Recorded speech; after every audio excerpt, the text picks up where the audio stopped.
Hey guys, it's Mike Monty, one half of Long Island's #1 pro wrestling broadcast. And we want to reach out to all the fans out there who have supported our show to say thank you. Thank you for making 2021 one of our best years. And one of our best years was because of Anchor. Anchor, the way that you can have your voice heard. You can be just like us. Record your own podcast. Use the Anchor tools to edit your podcast. Use it on a phone. Use it on your computer. It's everything you need to make a podcast in one place. And best of all with Anchor, they're totally free. So be just like Long Island's #1 pro wrestling broadcast, Monte the Pharaoh. We're looking together for a great 2022. We've got huge guests coming on board. Oh, yeah. You probably wonder why Jimmy's not here right now. Well, he's prepping for one of the best interviews we're about to have, and we're going to surprise someone with. So hang aboard with us, and don't forget, be like us and use Anchor.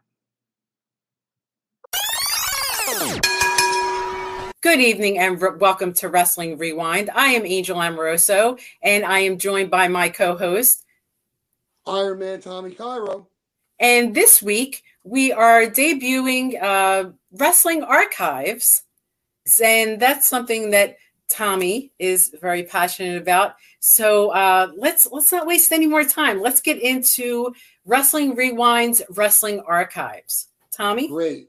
So what our mission is during this segment is to compare different organizations around the same time, and we will analyze a match from that day. So this is going to be WWF All-Star Wrestling, July 21st, 1979, from the Hamburg Fieldhouse against AWA All-Star Wrestling, July 28th, 1979, from Minneapolis, Minnesota. So, same time frame, both called All-Star Wrestling, definite rivals. At that point, AWA was still a player. And then what we're going to do is lots of stuff still going on at the Hamburg Fieldhouse. Still it was just there. Yep. So what I wanted to do to make it a little interesting, if you guys want to do this yourselves, you can. I'll ask Angel to keep score when we get to it. We're looking at just a short criteria. We're going to look at match length. Basically, we want to see on TV. Keep this in mind. This is on TV, so it's going to involve enhancement talent. We want to know which organization is giving their enhancement talent more offense, which, of course, makes for a more competitive match. Then we're going to look at how much offense from the enhancement, believability of the match itself, athleticism overall. They have a bunch of older guys that are just hanging out in the corner, or is there a bunch of young guys doing a real nice job? And then overall match quality. Okay, so we will start with WWF All-Star Wrestling from the Hamburg Fieldhouse. So your current champions at the time. WWF Heavyweight Champion, Bob Bachman. North American Champion, you don't even remember that title, most people. I think that turned into the Intercontinental. Pat Patterson, and the Tag Team Champions, Johnny and Jerry Valiant. Not really brothers. Anyway, pop culture at the time, number one movie of the week, Moonraker, starring Roger Moore. #1 song of the week, Bad Girls. Bad Girls, you remember that? Yeah, Donna Summer. Yeah, exactly. Wow, when that song came on, everybody just stopped. They were doing. Every one of her songs, actually. she was a showstopper. Good times. Yeah, really good times. It was a good time for everything. Mm-hmm. The country was in good shape. Reaganomics, we were doing good. Anyway, where was the Bad Girls? #1 TV show of the 78-79 season, Laverne and Shirley, starring Penny Marshall and Cindy Williams. Oh, all right. So, again, keep in mind this sentence right here and know that Vince Sr. has been telling us all along that it's a work. And where it says that is in the beginning of the program, and it says the following wrestling exhibition exactly requires discretionary viewer participation. So that tells you right there. I don't know what the big deal is. It's been done, forever. So he's the one that's guilty for it. All right. Your hosts are Vince McMahon and Bruno Sammartino. I like Vince and Bruno together. I thought they made a good pair. especially because I know that Vince respected Bruno, and that made for an overall better show. And, doggone it, you hear Bruno was first match, Bulldog Brower, that was Brower Power, with Captain Lou Albano versus Mark Paul. I have no idea who Mark Paul is. I don't recognize that name. There's not many that I don't recognize, but I'll be looking him up later. Another roughhousing squash for Brower. Not much to talk about here. At one point, Vince shows his disgust with how fat Albano is. The bombs away knee drop and a fist drop to the chest ends this one. 5:06 is the time. While he sticks around through the middle of 1980, this looks like the last time we will be seeing old Bulldog Brower on All-Star Wrestling. He was, they had brawls, him and Bruno. And he was considered at one time one of Bruno's biggest rivals. And he was like, he's just nuts. And was that his last appearance? That's what it says. I don't know. Wow. For them, maybe. Wow. But I'm sure he went elsewhere. Brutal. There was a rumor that to get his deep, dark tan, he used to rub himself with Coca-Cola and lie on the beach. Who knows if it was true? But he was very adamant that he had a tan. And you was seeing him, he's always brown. So I tell you, he didn't do much technically, but he could put the crowd in a frenzy and cause almost riots. They used to call him the one-man riot squad. So great talent, but living up to his name. Yeah. So that's the end of that one. All right. So Johnny and Jerry Valiant with Captain Lou Albano, who's always a blast, and Jimmy Valiant versus Ivan Putski and Steve Travis. So we'll talk about Steve Travis after we'll go over this match. So straight out of the lockup, Travis puts Johnny in a full Nelson and takes him over to Putski for a shot, only for Jerry to run in and nail Travis from behind. That starts a beatdown on Travis that goes on for a while. Anytime Travis begins to make a comeback, the other Valiant brother nails him from behind. Very sneaky they were. They do a false tag spot that gets Travis even more hurt. Jerry delivers a swinging neck breaker, but Travis prevents a second one from happening. Out comes Jimmy Valiant to talk smack about Putski. There's a blind tag to Putski as he unloads on the Valiants. Jerry takes control for a moment, but Ivan finds a way to grab a bear hug. Johnny breaks up the hole by lowering the boom. While Travis is with the ref, Johnny and Jerry whip Ivan into the corner. They cut the ring in half on Putski, who battles back and tags in Travis, and Jerry tied up in the ropes. The match breaks down as Johnny crotches Steve Travis on the top rope. This match just won't settle back down, so the ref DQs both sides. Afterward, both teams go to the floor to continue to brawl. Both Putski and Travis deliver their own double noggin knocker to the Valiants. Fun little match. Now, it sounds familiar, so I hope we didn't repeat this. It's such a simpler time when, the match told a story and there wasn't like back-to-back moves that required flips one right after the other and finishing moves in the middle of the match. Like they didn't do this kind of stuff back then. There was some kind of thought put into what they were actually doing. And it's a great example of that? Perfect example. All right, two guys are working. Apparently this guy is getting ready to do, because the announcer's already telling you, because you can see him setting up to get to the top rope. So whatever he does to his opponent, you should allow yourself enough time. You got to do something devastating enough that gives you the time to get back up there without this guy having the time to recover. But right. Guess what? If you did something to him so devastating that he needs all that time to go to the top rope, why didn't you just pin him? Aren't you trying to win the match? Or maybe you do this. You try to pin him and you can't. He just sneaks out. Then you beat him down a little more. Then you jump up there and you do your finish. Why do you hit a guy with a big move and pick him up? Well, aren't you trying to win the match? So it's a little weird that you don't have to do anything off the top rope. There's no psychology behind the actual movement. And you see it even in the old stuff, obviously. So after the break, we hear from the Valiant brothers. While Vince holds the mic, Johnny V talks smack about how stupid Ivan Putski is. Jimmy says the Valiants are one of the richest families in the world. He shows us a Holiday Inn towel around his neck.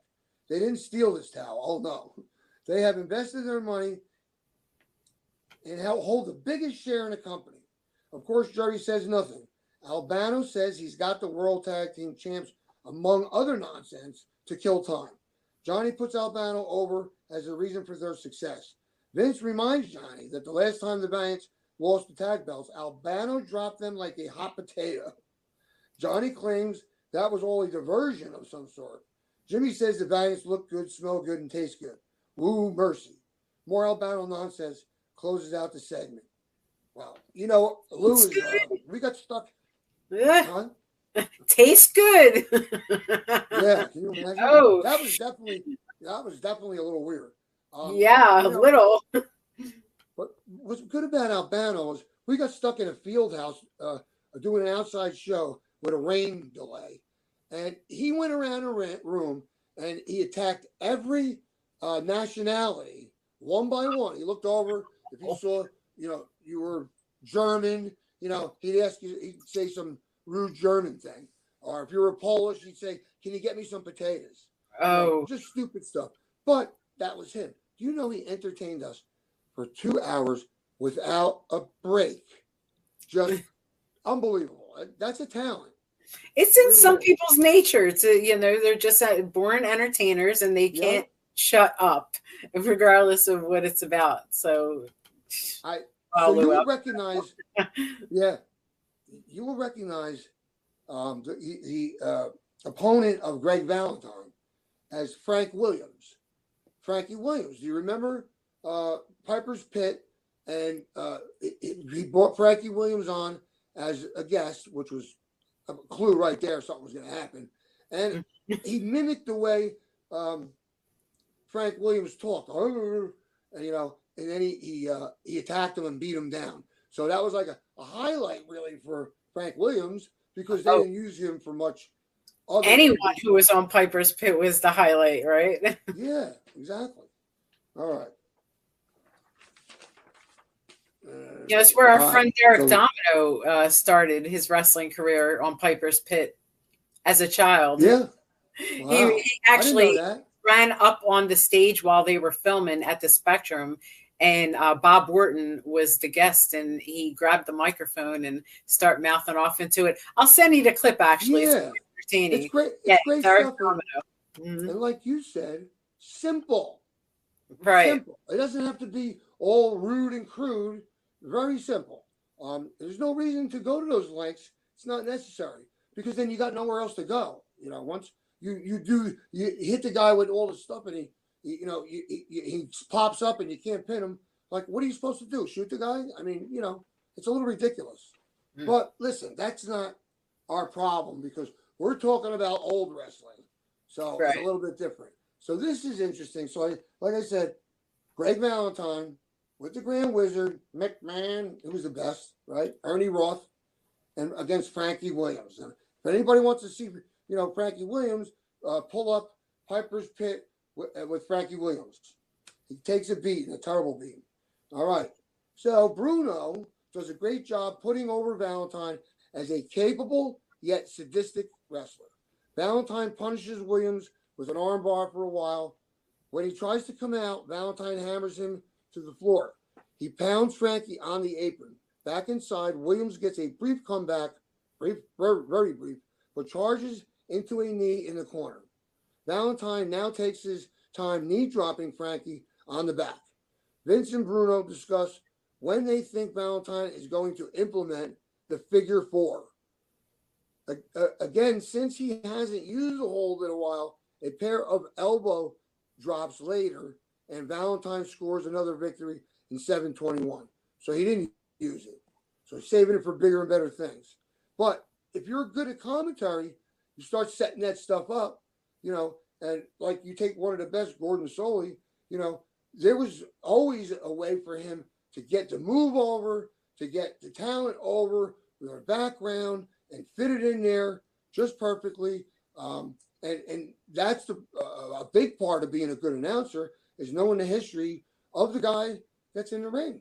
Classic announcers like that, like Gordon Soley, Lance Russell really knew how to make you feel what was going on. Yep. You know? And Lance Russell is the best. You know why? Lance was the best. And when those wild roles were going on in the studio, he was like, "Come on, Jerry!" Like he would talk to these guys, like yeah, he was keeping his cool about it. Like he was to me. Jerry, that's enough now. Get him out of here. Right. Awesome. The voice of reason. Yeah. But he made, by using their names like that instead of saying, Lawler, so come on, Jerry, like indicating that they were tight, Right. I think it was cool. All right. So this one probably be a stinker. Okay. But we'll talk about it anyway. Chief Jay Strongbow from Pawhuska, Oklahoma via Nutley, New Jersey. Italian guy, right? Joe Scarpa.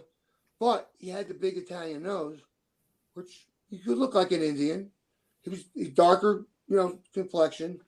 When he did his war dance, I got to be honest with you, I was a mark for Chief Jay Strongbow. I can't help it. And, when he went to that thing and went like this, and Vince would say, Strongbow putting the bad mouth on whoever his opponent was, would go like this. It was great. I was a big Chief Jay fan. Good stuff. Yeah. Yeah. So, and Jose Estrada, capable journeyman, but it is what it is. You're going to get a beating. All right. Estrada stalls on the floor to start. Vince and Bruno discuss whether or not Strongbow's knee brace is being used as a weapon. Bruno hasn't seen that, but thinks maybe Strongbow is just waiting to use the brace against the right opponent. Greg Valentine. Estrada jumps Strongbow and beats him down in the corner. This sets up Strongbow going on the warpath. As you might expect, they brawl on top of the timekeeper's table where Strongbow nails Estrada and the water pitcher. DQ. He then runs Estrada into the post and heads back inside to finish him off with a knee lift and a double tomahawk chop for the win in 4:47. Not a complete squash, not a 2-minute squash. Yeah, 4:47 is not really a squash. 3 minutes is a squash. Yeah. 4:47, that's, yeah, under 5, but still a match. Yeah. And I guess, you can make a case for it taking them that long to beat the guy down rather than just monster heel, a minute. The Road Warriors come in. Right. But these are not the Road Warriors. Right. But you could get away with that with them because you were pushing them as the biggest monsters. Exactly. The guys who would make an entrance and you would expect them to beat their opponents and, before their entrance music was done. Exactly. So some people it's just expected of. So. Yep. But it can't hurt to let the enhancement talent babyface hit you with a couple of drop kicks, even if they don't take you off your feet, just so there's something on the other end. Right. It depends on the time, the time frame. That changed. It was different for different people. All right. This is Swede Hansen. I don't know if you remember that big. Oh, he was a big guy. With Freddie Blassie versus Steve King. Now, Steve King is another one of those guys, a Hispanic guy, very capable, but, they threw him around. So this is no different because this takes only a couple minutes. So what it says right there, so that's Steve King. So, all right, so here's Dick Worley as a referee. Great. So Hansen and Blassie are having some serious issues with Dick Worley to start. Anyway. As everyone did. Yep. Hansen he was a performer amongst himself, Yeah. Oh, he was the best. Good old Dick. I miss him so much. Where was I? All right. So Hansen and Blassie are having some serious issues with Dick Worley to start. Anyway, Hansen hammers on Steve King and puts him away with a pile driver in 3:07. There wasn't much description there. So that's, a couple of matches during that time frame for the WWF. And I think back to when I was trying to catch as many shows as I could. And to me, it was very clear even at this point, where I was 10 years away from breaking into the business yet, that it was a little more cartoonish on the WWF side. Not quite yet, but as you get into the 80s, they really separated themselves. You could see a clear difference in the shows. WCW 605-705. Was glued to the Right. TV, and the girlfriend I had at the time is indoctrinated. He's got to have the TV, and he's gonna be there for 2 hours, and he's gonna eat a lot of food. That was the given. Okay, I didn't miss it. I loved it. And it was kind of a choice between a promotion that had more of a harder core style to it a little bit back then, or a promotion that was using animals and, attached to their wrestlers in order to get their talent over. So yeah, and as a young fan, I recognize that. And I remember one of my first interviews that I did that was in a magazine, not long after I broke in. And I said that, and I meant it. Like, what do you see about the industry? Where would you like to work? I said, well, for me, there's more cartoonish type of stuff in WWF, and I think, without saying, it's as close to a shoot, more close to a shoot than the other product. I said, I just think the NWA stands for real wrestling, and that was the best way I could describe it, because you couldn't really watch a lot of those matches without, if you were on the verge, you didn't know yet, like you didn't know Santa Claus yet until you saw something that proved there was none, Right. You could still say, wow. Well, even if it is predetermined, wow, those guys beat the crap out of each other. WWF was lighter, way lighter. You would get guys, you're a new guy, you come in, don't go in there. Because they see you come in and shake like that. They're like, whoa, guy's a crowbar, So you can't even be enthusiastic without them taking a pot shot at you. That you didn't come in and give them the stupid little 2-finger. I never did that. If you do that to me, I'm going to crush your hand. You don't have to be stiff, Good. but not this. 2 fingers. It's stupid. I feel a little gay when I do that. It's not right. So, and not that there's anything wrong with that. Of course not. No. All right. Let me see where I'm at. NWA. Here we go. Oh, we did. That was a WWF. The thing is that they were also looking for a different demographic, I guess, and looking to gear more towards kids at a time where the NWA was not looking to aim itself towards children. So the whole marketing with the animals and whatnot, you really can't blame them for. No. They, it was something that just worked in the generation to get the people. So. Yeah. And, as a matter of fact, at that point, there was really no turning back for WCW/NWA. And I think it served them better because they had rabid fans, because they were coming to see the blood and they were getting it there. So I guess it all depends on the society that prevails in that state and, what it's like, the morals, they didn't protect the kids from that, Those shows were, I don't remember a lot of color on the shows. I do remember some, but I mean, on the TV. Early 80s, there was color on TV as much as I guess when it, like UWF, I think they were taking a lot of, what they saw from UWF and trying to incorporate it then into their product because a lot more blood than they had previous to that. Yeah. Taking that into consideration, different products, for different companies. The problem I see with if you got 8 guys in the locker room and they're all scarred up and they're all recent scars, unless it was an 8-man tag match, it's a little much. It's a little too much, and it loses meaning when everybody does it. So I think, I don't know what the theory was there, but I think it was a little too much. But listen, they were doing their thing, and obviously was not a mirror reflection of what was going on in New York. It was just too. I believe that it was really funny that by the time WWF realized that they had to get a more mature audience, and the audience did want blood and a little bit harder work and a little bit more violence to be obvious, then they started hiring people from the NWA that then became WCW that they previously probably wouldn't even had considered using. Absolutely. So as wrestling makes their advancements, whoever's on the top is going to take from whoever might be on the bottom, who might have a better idea that might be newer to them and more marketable because it's newer to their audience. So and I mean, I think a little bit of. I remember this when I would go.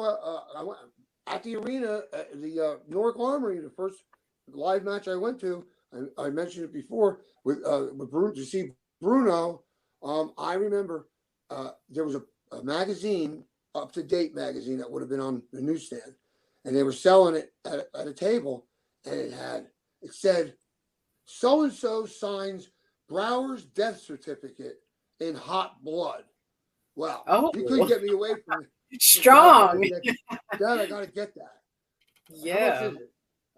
It's $75. I remember when I started buying magazines, they had just went from 50 cents to 60 cents. And now they were 75. And my father's like, that's 75 cents. Like, wow. You know what I mean? I got my kid a 350Z for for when he starts driving, even though he's only 16 now. Mm-hmm. So I tried to give my kids, what I didn't have. And when you hear your father, making a big deal over 75 cents, I had to reverse that and probably went overboard. And I don't get anything out of it. I would never do and say, and my kid is wonderful, but I would never do and say a lot of things that he gets away with. And he's got the 350Z, and I couldn't get a magazine. So I don't know where to times are different now. Everything's so. All right, so this was, and what I like about this also, Hamburg Fieldhouse for TV, and here is KMSP Channel 9 TV studio. Smaller venue, but still reasonably similar because they're both TV. Mm-hmm. So they should be running a similar program. All right, so this is July 28th, 1979, Minneapolis, Minnesota, KMSP Channel 9 TV studio. I love that they did that they had these studios that had, one's got a stage for this show. All right, we can put them in here and put a ring in there and you get 100 people, you charge whatever, live TV taping. To me, that's the best wrestling to watch. Mm-hmm. When you got pyrotechnics and even in the first row, you're 30 feet from the action, something's lost. It's too much. But when you see these small buildings and you work in them and you peek out and you ask the guy who's looking out, how's the house? And he goes, it's pretty good. And it's still half hour before bell time. Then you start to get excited. Then you go and you get the guy you're working with, and it's not one of those things where a lot of guys do this. I never did. Bro, there's nobody out there, let's take it easy. I never did that because if there's 30 people, they deserve the same amount from you as if there were 300. They still are there, or 3,000. You got to give them a show. If you're there and you're going to do it, you might as well do it right, no matter how many people are there. Yeah. Like, no one deserves to be ripped off just because, some other people decided not to show up. I mean, you should still have the same caliber match. Yeah. How do you know who's watching? Right. They might want to see if you're still going to do a good job, even though there's nobody there. And now everyone videos everything. Everyone, takes it off their phone and has their match. So a lot of more people are going to see it than just the people that show up. So put your work into it, Yeah. All right. So we'll start with this one here. Current AW champions, only 2. They didn't have 1 million titles. Too expensive to buy those belts. Vern was cheap. He didn't want to spend the money. All right. These other guys, they didn't have a show yet. And they got 6 belts. I'm like, what are you doing? Right. I mean, it's crazy. All right. So this is, it says here, this is just me clearing off my hard drive. I don't have any more 1979 AWA All-Star Wrestling shows in my collection as of the time, but you never know what might come in the future. This is the WWE 24/7 Classic on-demand edition. Your host is Roger Kent. That doesn't ring a bell. I didn't want to get to see a lot of that until later when it was aired at the same room that I ran the Outlaws of Wrestling, the ballroom of the Tropicana. Oh. All right, so current heavyweight champion is Nick Bachman, class 11-18 75. What is that? I don't know what to. Oh, that's when he must have won the title. Okay. AWA World Tag Team 1875. Yeah. That's So 75, the year I was born. Yeah, well, but I'll tell you this. You know he didn't hold it for that 4 years. He traded it back and forth with the Booker owner, who? Vern Gagne. Very common, and it never works in the end. You can't beat a Booker and put yourself over like that much. It's not good. Nobody likes it, and you should be too busy worrying about the quality of the show to have that big a part. Constantly winning the belt back and forth. That's my opinion. So the tag team champions at that time were who? Vern Gagne and Mad Dog Vachon. So apparently when Vern wasn't holding the heavyweight title, he gave himself one half of the tag team title. I don't know. That's a little greedy, Yeah. Put your skinny kid over. It sounds like someone's a little bit too much of a mark for themselves, I think. Yeah. A little bit. If you do it like Frankie Goodman. Wow. And you put the mask on and you're the masked maniac and you never win. And there's a way around it. I can appreciate that. You're not worried about winning. You just want to get in a ring. Good for you. All right. So Roger Kent is the host. We go to the St. Paul Civic Center for a weightlifting contest between Paul Ellering and Jesse Ventura. Now, I don't know if you guys have ever seen Paul Ellering when he was an actual worker. Wow. He was jacked, right? He was jacked up. Absolutely. And, okay, so if you have been following my Portland 79 reviews, you'll see that Ventura has now left the Portland area and landed in the AWA, where he'll pretty much stay until he joins the WWF in 1984. Check it out. I just used this word. Ellering is absolutely jacked here. Oh, there we go. He manages to deadlift 500 pounds before he poops out his colon. Oh my! This guy's pretty good. He really is. It's a little crude, but it gets the point across. Right. Now they jack it up to 700 pounds. Ventura stalls a bit and demands complete silence from the crowd. Once Jesse does try to deadlift 700, he lifts the weight off the mat only. He doesn't get his shoulders back, which would make it a complete lift. However, hold on, why did they do this? Ellering completes the lift and gets his eyes filled with weightlifting chalk. So, they have that little stand and it's got this chalk in it, it's calcium. Right. And, you get it in the eyes and, of very course. Popular. It wasn't that, it was Fuji and Tanaka with the salt in the eyes, you have the little packet and you pull it out. I always liked that. I thought it was great. I'm sorry. Salt to the eyes, fire to the eyes, powder to the eyes. It's all good. I remember when they said somebody got blinded and they referenced the type of powder and called it Monsel's powder. I never heard of it. I never looked it up.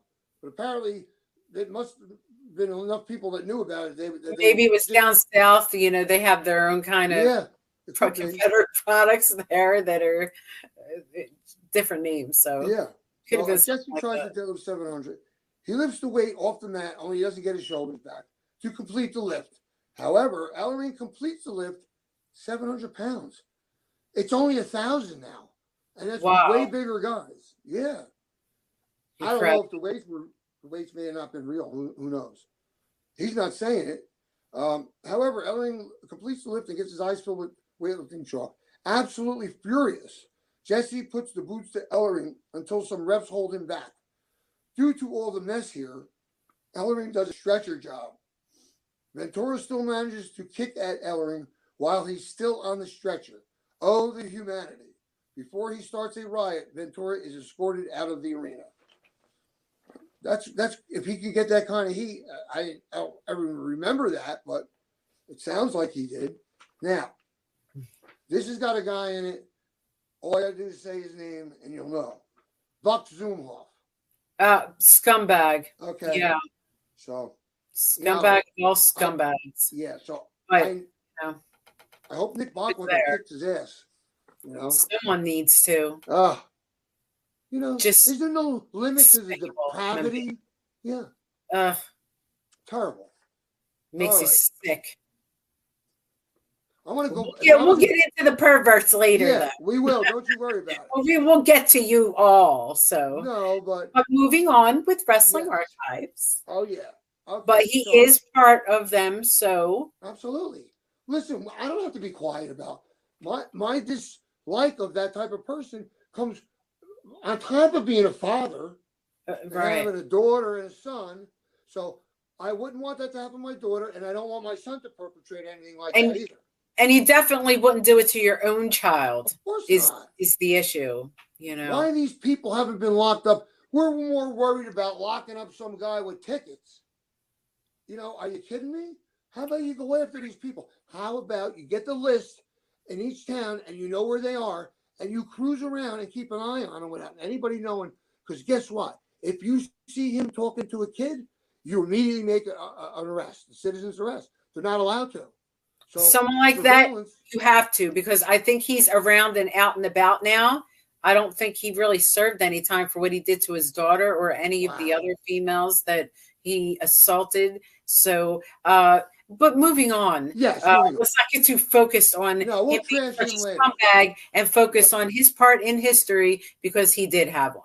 But I'm not going to read about him until we talk about him. Right. You know, well, sorry. All right, Nick Bockwinkel versus Scumbag. Naturally, this is a non-title match, as if Buck Zumwalt had a chance to beat Nick Bockwinkel. Okay? Right. In all my years of recapping this is the first time I've done a recap for Buck. At the age of 44, Bockwinkel is in year 4 of his first of 4 AWA world title runs. Bockwinkel just looks so good here. Everything he does is so crisp and feels legit. He works a headlock and a head scissors that actually looks painful. Probably was. He probably knew what Buck was up to. Exactly. Zumwalt finds a way out and pulls on Bockwinkel's arm for a bit. Again, the psychology is there. Bockwinkel comes right back and takes him from corner to corner for turnbuckle smashes. Buck misses a drop kick because Bockwinkel is the man and stays on the neck with his knee. On the neck with knee drops. Time to die, though, Buck. There's the pile driver, and Zumwalt is all done. Everything Bockwinkel did meant something and led to getting the pile driver for the pinfall. Being good is really just plain simple. You know, truth. And again, what I liked about, and when you look at the contrast between Hulk Hogan and then compared him to Ric Flair, who I'm not a big fan of, and then like Nick Bockwinkel.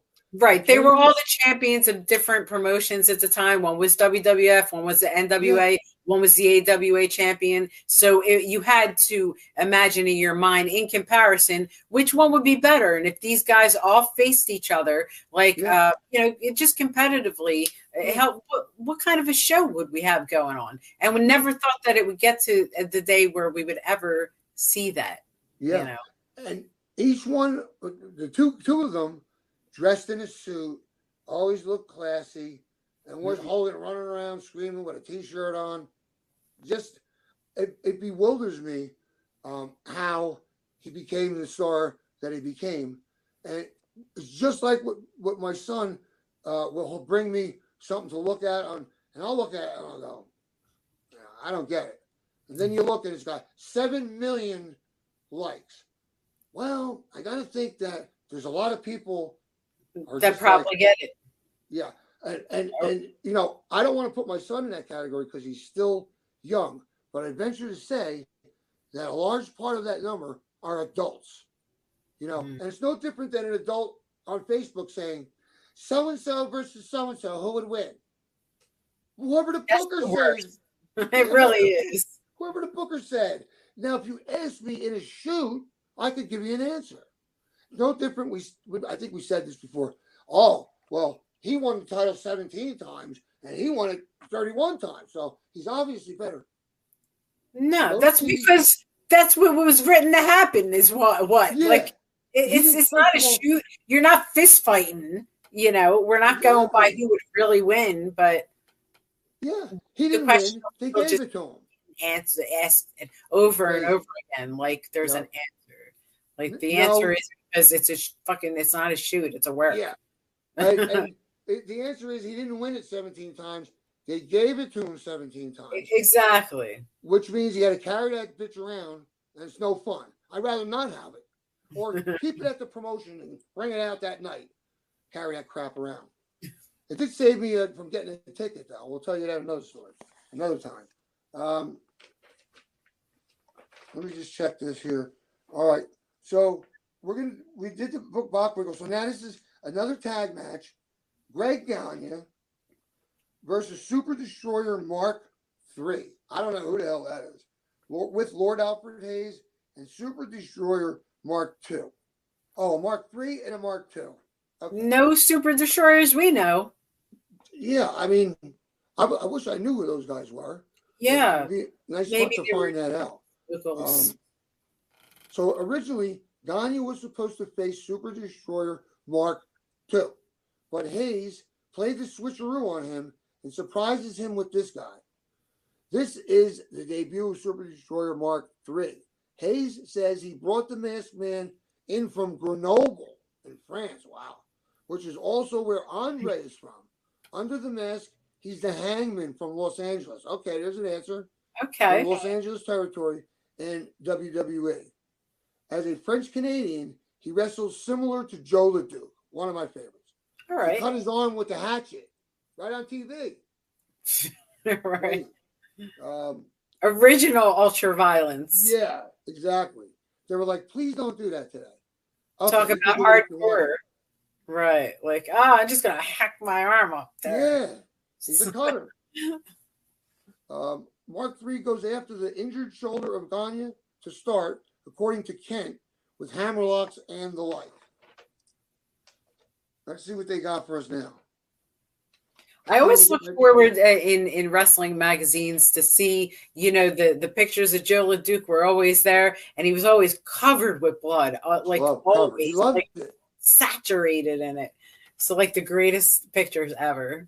Something to look forward to. It was. He was like a freight train. I think they might have called him that. I'm not sure. He was like a freight train. And you want to know something? He had something he had to have custom made. He had tights on that looked like jeans, but they were like Spanx because they were like glue, like as tight as tights would be, but they had pockets and they were made to look like jeans. I wonder if we got to do that back then, And they were cuffed up, had the big boots, had the plaid shirt, and he was fierce, man. I mean, growing up, I was like, wow, that guy's a maniac. Yeah, K&H wasn't around back then, so no, they weren't. Facing some of the outfits that the guys found back then without a lot of people being around to make stuff.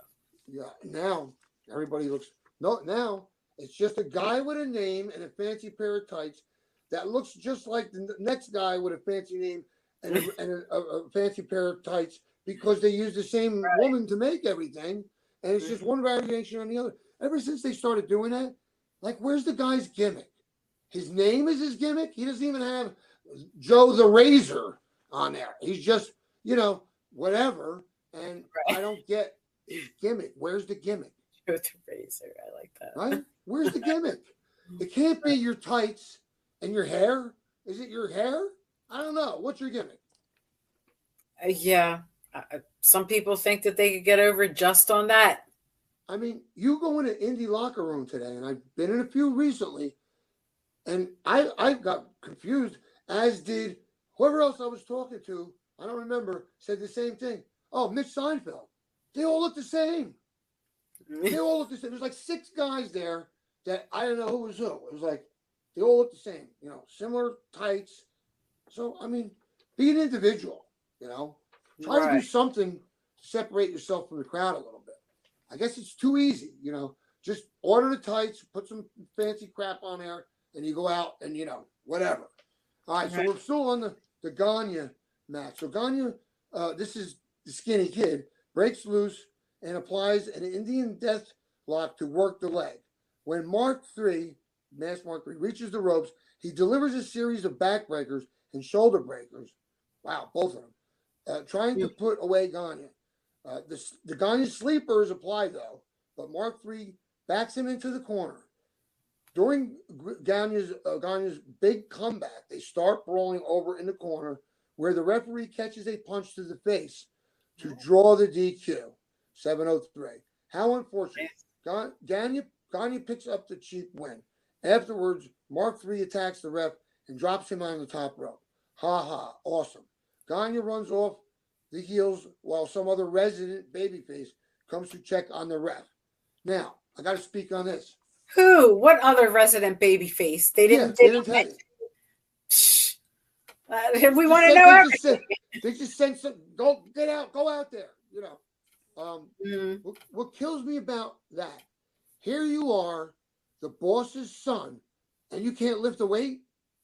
Oh, he always just had like the worst body, right? And look, there's no look. If you had lifted weights to get to what he looks like, I'd say at least you tried. And also, no kind of tights, no kind of like, just like what? It's just nothing, you know? I think at one time they had some light blue and white tie-dye crap. Greg Gagne and Jim Brunzell, right?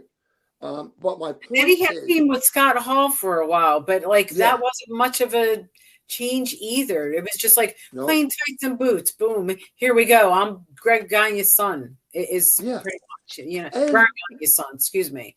Like that was pretty much his whole deal.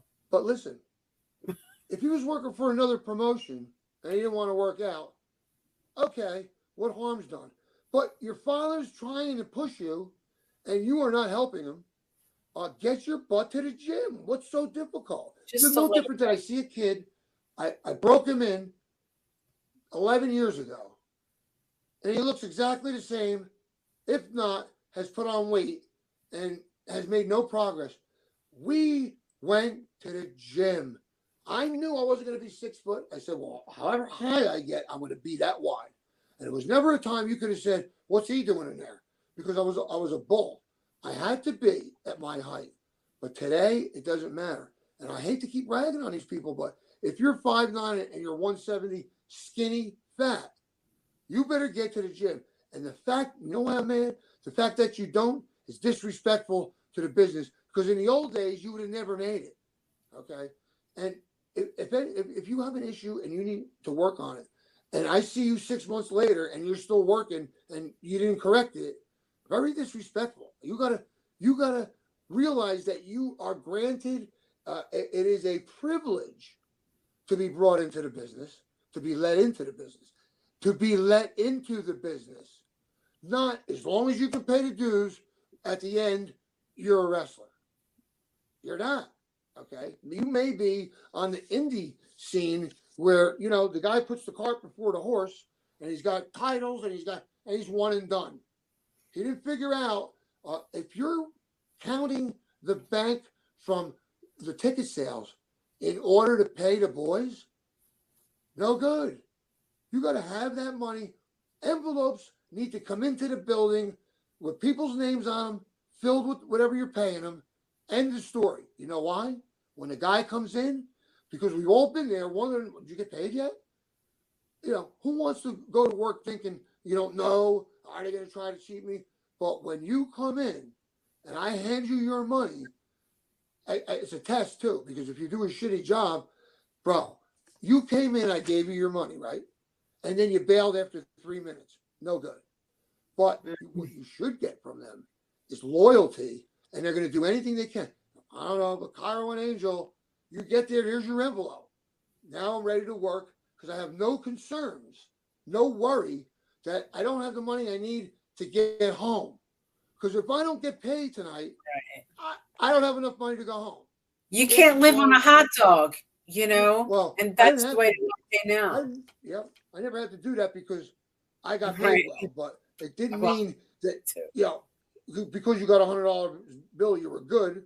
You know, a lot of times you needed that money, you know. So, you know, if you want us to look at you look the part and work Yeah. hard at it, so that then we're not all skeeved out by you. Yeah. Oh, That's all. it's not definitely not hygiene, and it's dipped below mid-gene, and it is now low gene or no gene. That's my little thing that I always say at home. Like Back to our archives. Yes, I could never live, in the old days where you couldn't get showered every day. Like, no way. Wasn't living in the West. None of that crap. So anyway, all right. So, again with this Gagne thing. So they're throwing him around. The Gagne sleeper was applied. The ref drops him on the top rope. Ha ha. So the ref, Mark III attacks the ref and drops him on the top rope. We read this, right? Gagne runs off the heels with the resident babyface who we don't know who it is. So, probably a really subpar match. So now we get Dick Reynolds. Don't know this guy. Nope. Sounds like a ring announcer. Versus Super Destroyer 2 with Lord Alfred Hayes. Oh. Pretty cool. Now Super Destroyer Mark II is the one we will all know as Sergeant Slaughter. All right. Check that out. That's cool. Mark III is kicked out of the building by the promoter, Wally Carbo. Mark II is already pissed off at the whole thing and roughhouses poor Reynolds. He gets in a few slams and whatnot, but this is all Mark II. Otherwise, the guillotine or the slaughter cannon gets him the win in 2 minutes and 22 seconds. There you go. Sergeant Slaughter, early days. Squash. Yes, sir. Quick work. Squash. I always liked him. Mm-hmm. He was he was a little bit hardcore. He always was bleeding. Yeah, sure. All right, so there's another name I don't know, but it's Jesse the Body Ventura. I didn't see no chokehold gorilla. It was the best. Gorilla Monsoon would be blatant chokehold by some. I didn't see no chokehold gorilla. They played so good off each other, and Ventura always making excuses. I didn't see that. He was just trying to help him. Jesse's a show of his own. He's a whole freaking production. And I'll never forget the movie where I don't know what it was. They're in a jungle with creatures. Oh, Predator. Predator. They're in the air in the helicopter, and one of the guys looked over at him and said, "You're bleeding." He goes, "I ain't got time to bleed." I mean, he was just awesome.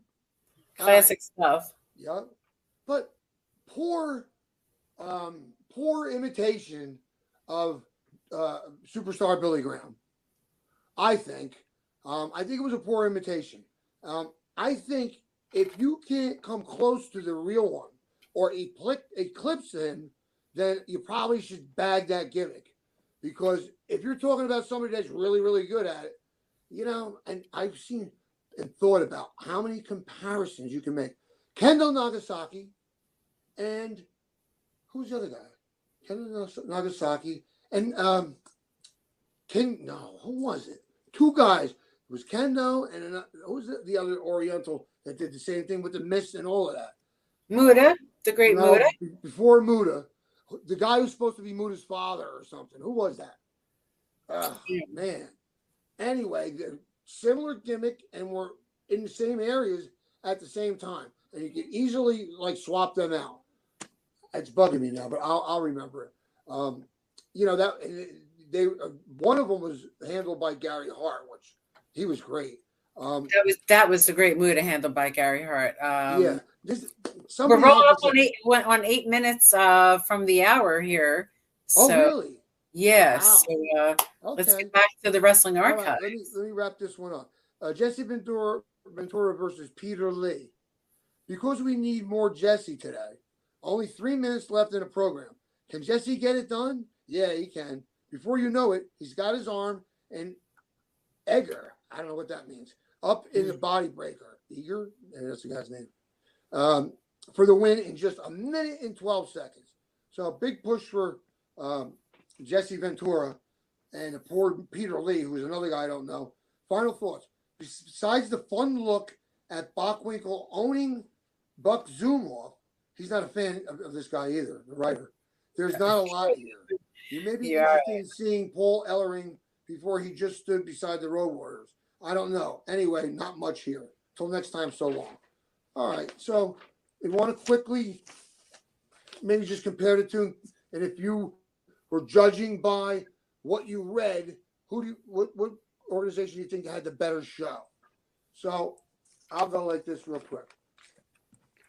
Easy. All right. Match length. Well, I would say they were pretty much all around the same. You know, Ventura had the quickest pin, 1 minute and 22 seconds. How much offense from the enhancement talent? I don't know. I think it wasn't a complete beatdown, right? No. I don't think so. All right, this one I want you to answer. Believability. What do you think about AWA and believability?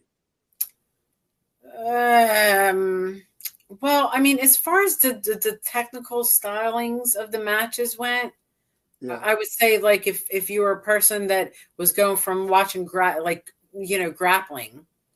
to watching that, maybe with some talent, but with others, not so much. Yeah, I agree. All right, and we're gonna go to athleticism. You know, which side had a roster with better athleticism? I don't know. It doesn't sound to me like there was a whole hell of a lot in either group. I mean, I don't know of any of these guys that were even, considered to be real athletes. So you'd have to consider, Vern, who was a little older by then, Bachwinkle, sure. Mad Dog Rashawn, absolutely not. We already talked about Greg Gagne, and you really let your father down and made it harder and harder for him to push you because you didn't do anything to help the matter that you were like a stick, All right, I want you to answer this one. Overall match quality of AWA based on what we read. Well, like giving it a 1 to 10 star, you 1 don't even have to do that. Quality, 10 being the highest. No, just pick who you would give the win to, WWF or AWA, in overall match quality by what we listened to, what sounded like more competitive matches. I probably would have went with seeing WWF, to be honest with you. Yeah. In that time, but I don't know. I mean, you got Nick Bockwinkel and for AWA there, and that's always a high point. So kind of hard to choose from that. I'm interested to know what you think, because it would actually be a hard choice for me. I'll tell you what. At that time frame, I'm 21 years old. I probably would have picked the AWA. For the simple fact that I didn't get to see as much of it as I did. But otherwise, I don't see either one having much of an advantage. It sounds to me like it's very similar booking, and the talent quality is about the same. There's, a couple big names. Well, actually, if you think about it, with Bockwinkel and Vern on this side, it's kind of hard to make a case for star power in the WWF because you had Chief Jay Strongbow.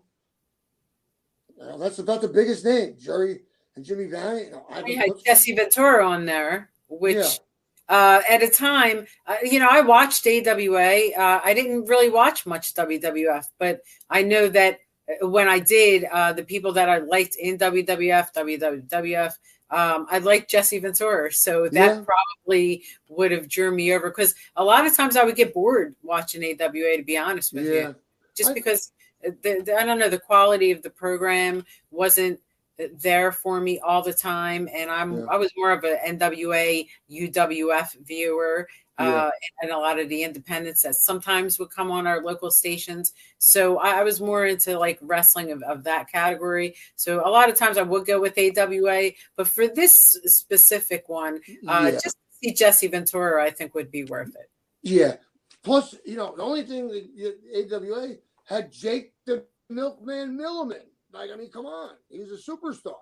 Check him out. Jake the Milkman Millerman, perennial jobber that they always let him get a little comeback. And the people, they just felt sorry for him. They loved him. But he he was a hell of a talent. Was it Rusty Brooks that just died recently? You remember him? He was another jobber, but people don't realize, like, I look at, Davey O'Hannon and Johnny Rods. I was on the phone with Johnny Rods yesterday, and really funny story. But a guy followed me to my house and pulled up on my car while I was sitting in it and wanted to know why I hit the car in the parking lot. I go, dude, and all of a sudden I realized that this guy followed me. Oh, bro, I lost it. Well, who's listening but Johnny? Because I got the phone on the dash. When I got back on the phone, I was gone. I was like, bro, if I ever see you anywhere near my house again, you will never live to see another day. So I get back in the car, and I'm still, fuming. And I pick up the phone. I said, oh, my God. He goes, Papito. He goes, you got to calm down. He goes, but I'll tell you what. I'm impressed because I know that you're banged up and you're a little bit older. But based on the way you sounded, there's no doubt in my mind the guy was a 6'6" and 300 pounds. You would have whipped it. So I was so proud for him to be privy to that. Even though in a lot of cases I would be embarrassed for somebody to see me like that. Somebody who thinks I'm a mild-mannered guy, and then they hear that. Like you caught me last week, right? Oh, sure. About the traffic or something. I was right, like, oh, sorry. Right. It's like you went from Jekyll and Hyde, That's how it goes. I think we all have that about us, that Jekyll and Hyde thing, and a lot of it comes from wrestling and what it's done to our brain from performing. But we're coming to about a close here, Tommy. Is there anything anything? Yeah, already. Is there anything left that you want to leave us with for Wrestling Archives this week? Sure. I just think that the differences in the groups and the companies over the years is always going to be, people are going to like this product and people are going to like that product. And for me, I'll leave it with this, that I recognize not early, because I think the early stuff of WWF was pretty good. And I think it started to go off the tracks, in the 80s. And that's when, I no longer could really watch it. Now, I'll be honest with you. I don't watch any WWE. I will watch Joe McHugh in the Philadelphia Arena, All-Star Wrestling. I like that. I will watch it. But it changed and it got watered down and it got too cartoonish for whatever reason. But other than that, I was always looking for something that I hadn't seen on a regular, jammed down my throat. And when I was growing up in the beginning, that's all you had. So when anything came about, it might have been not that good. You were excited to see it because it was different, Right. And you and I have the same, maybe it's not the same time frame, but you got hooked on something you saw on TV, whatever it was you connected with. And here we are. I'm 63, going on 64, loaded, everything here, books, man. It's insane. But this is what we expect a guy and a girl in a business to have. I don't want to hear you say, well, I was never really into pro wrestling. What? What are you doing here? Get out or learn the history. Get a book. Read a book. And you can learn the history here on Wrestling Rewind every week at Sundays at 7 here on the Monte and Pharaoh Network YouTube. I hope you have joined this week's episode of Wrestling Rewind's Wrestling Archives with Iron Man Tommy Cairo, and hope that you'll join us back real soon. And until then, Tommy, would you like to say goodbye? We'll see you next time. We'll see you next time. Until then, have a great night and a great life.